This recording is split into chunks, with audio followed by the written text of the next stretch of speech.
আজকে জুমার দিন আমারে 2 রাকাত জুমার নামাজ পড়ার সুযোগ দে। ও নবীর উম্মতেরা, নবীর আশিকেরা, হুসাইনের আশিকেরা গো, এই 2 রাকাত নামাজ জুমার নামাজ ছাইরো না, আমার নবীর শাফায়াত নসিব হবে না। রক্তে লাল হইয়া যদি হুসাইন 2 রাকাত জুমার নামাজ পড়তে পারে গো, আজকাল থেকে কথা দিতে হবে জীবনে কোনোদিন জুমার নামাজ ছাড়তে পারবা না।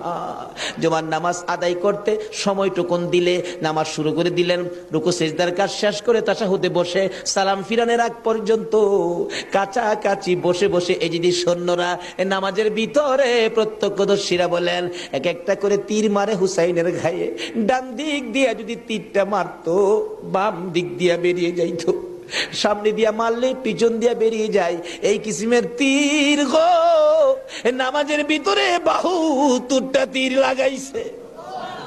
হুসাইন সালামটা ফিরাইয়া নানা গো কইয়া কালতে কালতে জমিনে গড়াগড়ি শুরু করে দিলে। নিষ্ঠুর পাষাণ এই যদি শূন্যের সীমার গলা কাইটা মাথা আলাদা করে নিয়ে গেছে। হুসাইন শহীদ হয়ে যায়। ওদিকে দিয়ে ডাকতেছে। মুহররমের 10 তারিখ সন্ধ্যা যখন হয়ে গেল, উম্মে সালমা বলেন আমি মাগরিবের পর থেকে শুনতেছি নবীর রওজার চারপাশে কে যেন হাউ মাউ করে কাঁদতেছে। মনে বড় অশান্তি, কিসের কান্দার আওয়াজ? দৌড়ায় যাইলাম, যাইয়া দেখি কোনো মানুষ দেখি না, কে যেন কান্দে। এশারের নামাজ পড়ে আমি উম্মে সালমা ঘুমের ঘরে ঘুমিয়ে গেলাম। এমন সময় দেখি আল্লাহর বন্ধু কাঁদতে কাঁদতে কোত্থেকে যেন আসতেছে। কাছাকাছি আসার পরে দেখি আবার রাসূলের গায়ে রক্ত মাখা মাটি দেখা যায়। উম্মে সালমা বলেন হুজুর কেন কান্দেন রক্ত মাখা মাটি শরীরে লইয়া? আমার নবী বলেন উম্মে সালমা রে, বোতলের মাটির দিকে তাকাইয়া দেখ, বোতলের মাটির অবস্থাগুলো দেখ। উম্মে সালমা বলেন তাকাইয়া দেখি বোতলের মাটি লাল হয়ে গেছে। আবার রাসূল বলেন উম্মে সালমা রে, আমার হুসাইন কারবালায় নাই রে, কারবালায় না।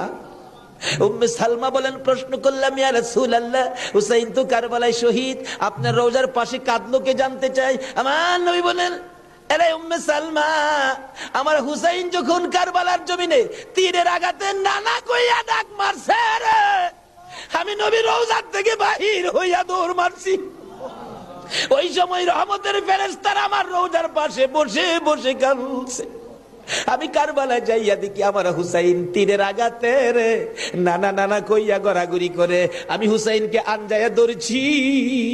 হুসাইন তীরের আঘাতে যতটা গৈর দিছে রে, আমি রাসূল হুসাইনের সাথে ততটা গৈর কারবালার জমিনে দিয়েছি।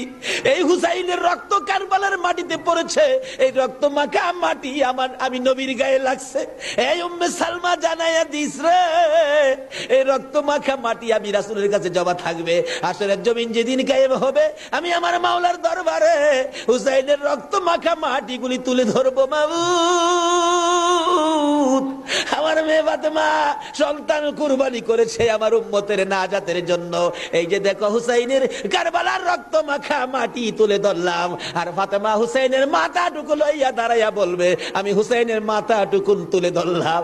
মাবুদ গো, এর বিনিময়ে আমার বাবার উম্মতের মাফ করে দাও।